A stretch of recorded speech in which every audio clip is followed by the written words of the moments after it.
Yes. With the Me Too situation going on, it's something that is widespread and is all over the world now. When I was younger, those were taboo topics. We didn't talk about when someone touched you or if somebody did something to you that made you feel uncomfortable. When I was growing up, that was not talked about, and it was not talked about in the media as well. Um, as getting older and mentally developing and knowing right from wrong, I did realize as a young person that I had a particular relative that was very touchy feely, I might add, and I knew at 9 and 10 years of age that you don't do that. I felt very uncomfortable. And I would say, "What are you doing? What are you doing?" And as soon as I said that, they would stop. And I didn't tell my mother, I didn't tell my father, or my grandparents. I was very close to my nuclear family. I was very in a protected environment, but when I would go over to a particular relative who was close to our family, uh, they didn't think it was a problem, and neither did I, except that I knew when someone tried to touch you, I just know that was wrong. And I am so glad that I am blessed with a spirit and an intuition that tells me something isn't right or wrong or right. And so when that person would always try to touch me, I would always say, "What are you doing? What are you doing?" And they would hurry up and stop. So that told me that what they were doing was wrong. Okay, so I was just like people who have young children, or it could be girls or boys. Please let them know that no one should touch them in their private parts. No one should touch them in ways they feel uncomfortable. And if something like that happens, for them to tell their parents or their grandparents, if they're close to them, or a school counselor or a teacher. Someone has to know that someone is doing something to make you feel uncomfortable, because you can stop them from doing it to others as well. So my word is to let your family know, your parents, your teachers, even if you go to church, your minister, know that someone made you feel uncomfortable by what they've done. And you didn't do anything wrong. When you are young, you don't know the difference of right or wrong, but you do know that when somebody touches you, that's wrong. So if I were you, don't be embarrassed, don't be ashamed, because you did not do anything wrong. And let people know that someone tried to bother you in a way that you felt uncomfortable with. Did the predator actually try blaming it on you? Or saying, don't say anything, you know? No, they didn't tell me don't blame, don't tell. But I just knew it was not right. I just knew it was uncomfortable. But then, years later, I had another cousin who that predator did do something with, and it was a big uproar. It was a big uproar in the family. So, but see, I was wise enough, smart enough, intuitive enough to know they're not supposed to do that. It saved me, because I could have been like another cousin of mine that, for whatever reason,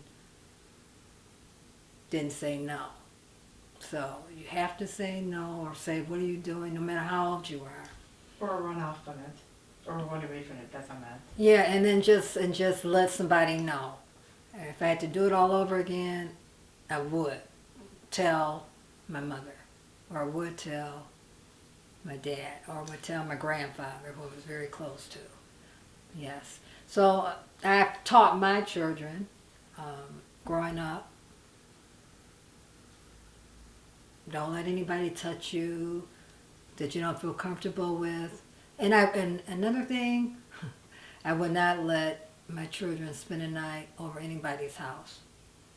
I just didn't do that. So I didn't want anything like that to happen to them. So I think they were mad at me growing up. But yeah, if you don't feel comfortable letting them stay over somebody's house, don't let them. Do not let them. That is what I like to say. Hello. I will be talking about a very serious topic. This topic is pertaining to,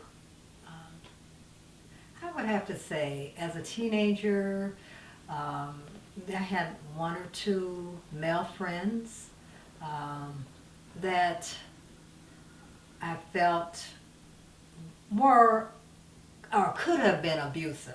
They weren't, but they could have been. One was a friend that I went over to their house. I was 17, and I should have known he was smoking and drinking. He was smoking marijuana and drinking, and that made me feel very uncomfortable. But I ended up trying to be, grown up. And so at 17, I stayed as he was getting more and more high. I guess I can say that. But at that point, after he did that, he just got up and just started swinging, like swinging his arms and his legs. I'm like, oh my goodness. I think I'm in a bad situation, and it felt like my life was going before me for whatever reason. And then he came and he was trying to shake me, and I hurried up and found the coat that I had on, put it on, and as I was saying that, he was verbally saying some negative things. He said I looked like his mother, and I'm like, oh boy, okay, I think I got over my head. And so I hurried up and got my coat on and got my belongings. And he lived in a high rise, which means you had to walk up stairs and had these very, what can I say, tall high heels on. And so I hurried up and put the high heels, and I was going down the stairs, slipping pretty much because I was scared and nervous. And all of a sudden I heard something in the air go pop, pop. I'm like, oh my goodness, and I was looking, and it looked like he had a gun, but it was getting dark, so I hurried up and ran, and it wasn't before the key fobs came out. So I took my key, and I'm shaking because I'm very nervous, and I finally got into my car. As soon as I got to the next corner, there were a policeman and two of them, and I just stopped crying, because I was not at 17 supposed to be over his house. I told my mom I was going over to a female girlfriend's house, and I went over to my boyfriend's. He was like a boyfriend. And so I just hurried up and got home. I called my cousin and told her the experience, and she was, oh, I'm telling my dad, we're going to go over there. We're going to talk to him. You need to tell your father. My grandfather was a detective. I didn't tell anybody because I was ashamed and embarrassed for not doing what I was supposed to do. Did he tell you not to tell anyone? No. Okay. He didn't tell me not to, but myself, because I told my mother that I was going over a girlfriend's house and I went over a male friend's house. So I didn't want to let anybody know, because I was an obedient person growing up, and I just did not want to. Because I knew it would upset my family, and they would have pressed charges. So I stopped talking to him, and he came over to my house with a brand new Corvette, okay? And I didn't even tell my mom I'm not available, tell him I'm not here. And I just stopped talking to him but the thing what I want to convey, young ladies and women, use your common sense. Anytime somebody is doing something that you don't feel comfortable with, or you feel bad about, or you know they shouldn't be doing, you need to leave them alone immediately. And I'm so glad that in my spirit that I was told to leave him alone forever, which I did. So I'm glad that I'm here years later to talk about this and to stay away from people that's not healthy for you mentally, physically, or emotionally. Thank you. One thing to help you enjoy your life or to relax, for me, has been reading.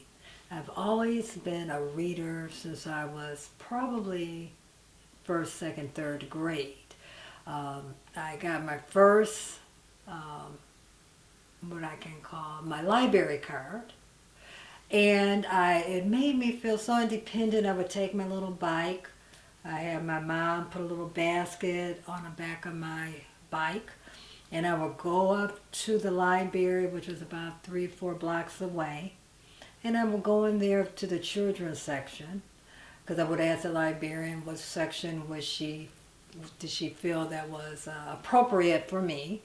And I would usually check out about 3 or 4 books, and I would go home and I would read them. And one book that I really liked at about 9 years old was called The Apple Family. That book was so, oh God, it made me escape. It took me into another world because everybody in their family name was named after an apple. So, and they would talk about their experiences. So it was just me and my brother, and my brother was about 4 years younger. And so I would go into my room and escape, and it would relax me and made me feel good. And it just, in fact, it expands your mind into another world. I mean, you can I read about Anne Franks as a young person. And for me to see about the Holocaust at a young age, it was just horrible, and how she escaped. But it just took me into, again, another person's life and what happened. So I would say reading is a good way to escape your misery, escape pain, to just take your minds off of problems. And pick somewhere you like to go. If you want to go to Paris, pick a book on Paris. If you want to go into acting, pick a book on acting. That'll take you or another thing is autobiographies. I used to like that too. I always wanted to be an actress as a young person, so I like getting books on people who have made it and was successful in acting, and to read what they did and how they became and who helped them and how they become who they became. Yes, so I would say anything that you like, go to the library, get a book on it. That'll help to relax you and make you feel better no matter what your worries are in life. Thank you.